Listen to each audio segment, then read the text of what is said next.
So in this video we're going to talk about power and how it relates to electric current, and this is chapter 28.7 of the textbook.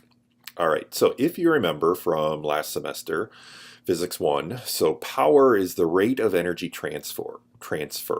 So it was work per time or energy per time.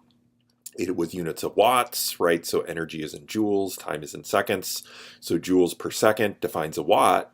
But if you do a little algebra, if you remember what amps and volts stand for, units of watts, you can also write as an amp times a volt.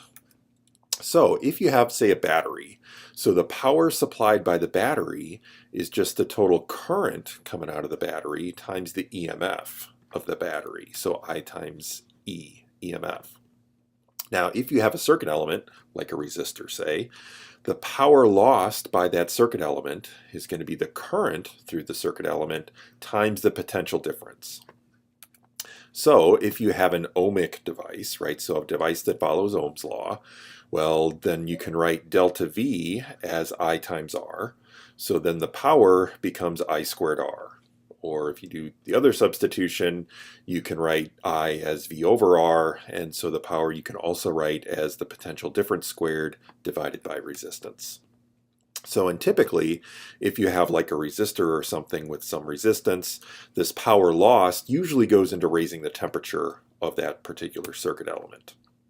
And this actually leads to a useful unit of energy, so something called the kilowatt hour. Right, so watts is energy per time, hour is time, so kilowatt hours is actually a unit of energy. And if you go to your house and you look at your power meter outside, this is actually what the electric company charges you in for kilowatt hours of energy.